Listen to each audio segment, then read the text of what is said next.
যথাযোগ্য মর্যাদায় পালিত হচ্ছে আন্তর্জাতিক মাতৃভাষা দিবস। ১৯৫২ সালের এই দিনে ভাষার দাবিতে রাজপথে নামা কিছু তরুণের বুকের তাজা রক্তে লাল হয় ঢাকার রাজপথ। তাদের রক্তের বিনিময়ে বাংলা পেয়েছিল তৎকালীন পূর্ব পাকিস্তানের রাষ্ট্রভাষার স্বীকৃতি। দিনটি স্মরণে ও ভাষা শহীদদের প্রতি শ্রদ্ধা জানাতে সব পথ যেন গিয়ে মিশেছে কেন্দ্রীয় শহীদ মিনারে। ভোর থেকে জনসমুদ্রে পরিণত হয় শহীদ মিনার এলাকা। প্রভাত ফেরিতে রাজনৈতিক, সামাজিক ও সাংস্কৃতিক সংগঠনের পাশাপাশি সামিল হন নানা শ্রেণী পেশার মানুষ। ছোট ছোট শিশুরাও এসেছে বাবা মায়ের হাত ধরে। তারা ভাষা শহীদদের প্রতি শ্রদ্ধা জানান ফুল দিয়ে।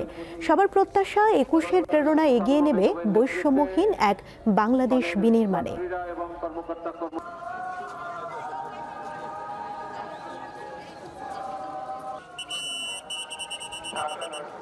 এই আন্দোলনগুলোর পরম্পরা আছে। বাঙালি জাতি ইতিহাসের সবচাইতে কঠিন সন্ধিক্ষণগুলোতে আমরা ঐক্যবদ্ধ হতে পেরেছি আমাদের স্বাধিকারের জন্য, অন্যায়ের বিরুদ্ধে প্রতিবাদের জন্য। এই জন্য এই জাতীয় ঘটনাগুলো জাতির যে কোনো কঠিন সময়ে অনুপ্রেরণা যোগায়।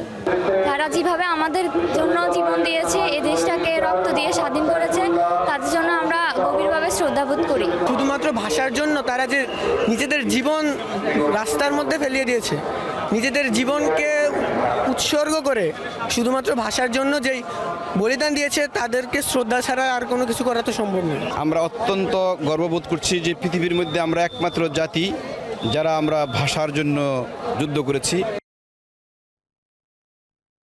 দর্শক, কেন্দ্রীয় শহীদ মিনার প্রাঙ্গণে আছেন সহকর্মী জহিরুল মহসান। কথা বলবো তার সঙ্গে। জহিরুল, শহীদ মিনারে এখনো কি শ্রদ্ধা জানাতে লোকজন আসছে? এছাড়া কোনো সাংস্কৃতিক আয়োজন রয়েছে কিনা জানাবেন।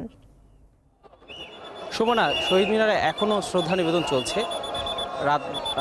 রাত প্রথম প্রহরে প্রধান উপদেষ্টা এবং রাষ্ট্রপতির শ্রদ্ধা নিবেদনের পর থেকে কিন্তু জনসাধারণ শ্রদ্ধা জানানো শুরু করেছেন। সেই শ্রদ্ধা নিবেদন এখনও চলছে এবং যতক্ষণ পর্যন্ত সাধারণ মানুষ আসবেন ততক্ষণ পর্যন্ত কিন্তু শ্রদ্ধা নিবেদন চলতেই থাকবে।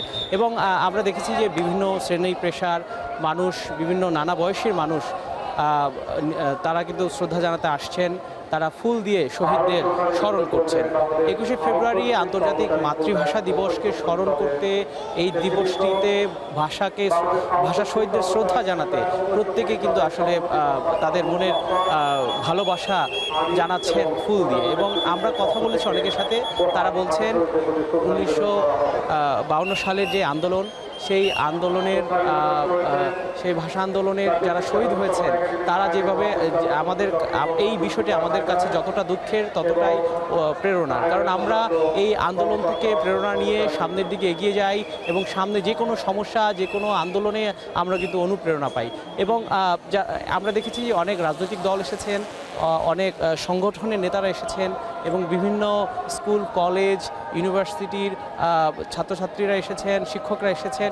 সবাই কিন্তু একই কাতারে এসে ভাষা শহীদদের শ্রদ্ধা জানাচ্ছেন। এখনও শ্রদ্ধা নিবেদন চলছেন, শ্রদ্ধা নিবেদন করছেন বিভিন্ন শ্রেণী পেশার মানুষ। তারা কিন্তু তারা সকাল থেকেই আসলে আমরা দেখেছি, সকাল থেকে আসলে ভিড়টা বেড়েছে এবং এই ভিড় এখনও চলছে। আমাদেরকে জানানো হয়েছে যে যতক্ষণ পর্যন্ত সাধারণ মানুষ থাকবেন ততক্ষণ পর্যন্তই আসলে শ্রদ্ধা নিবেদন পর্ব চলবে। আমরা সাংস্কৃতিক কোনো আয়োজন এখন পর্যন্ত এখানে দেখতে পাচ্ছি না। তবে আমরা ২১ ফেব্রুয়ারি যে গান, সেটি কিন্তু আমরা শুরু থেকেই বাজতে শুনছি এবং এই গান কিন্তু নিয়মিতই বেজে যাচ্ছে। এছাড়া অন্য কোনো সাংস্কৃতিক অনুষ্ঠান বা কোনো কর্মকাণ্ড এখানে নেই। তবে শ্রদ্ধা নিবেদনটাই আমরা দেখতে পাচ্ছি এবং ফুল দিয়ে সাজানো হয়েছে শহীদ মিনারের পুরো বেদিতে। ফুল দিয়ে সাজানো হয়েছে, যেই ফুলগুলো এসেছে সেই ফুলগুলো দিয়ে সাজানো হয়েছে এবং এই শ্রদ্ধা নিবেদনের মাধ্যমে ভাষা শহীদদের স্মরণ করা হচ্ছে, আন্তর্জাতিক মাতৃভাষা দিবস পালন করা হচ্ছে। এবং যারা এখানে আসছেন তারা বলছেন বাংলা ভাষাকে সংরক্ষণ করতে এবং বাংলা ভাষা যাতে আরও বিশ্বের দরবারে আরও পরিচিত হয় সে বিষয়ে উদ্যোগ নেওয়ার জন্য। সুমনা। কেন্দ্রীয় শহীদ মিনার প্রাঙ্গণ থেকে যুক্ত ছিলেন সহকর্মী জহিরুল মহসান।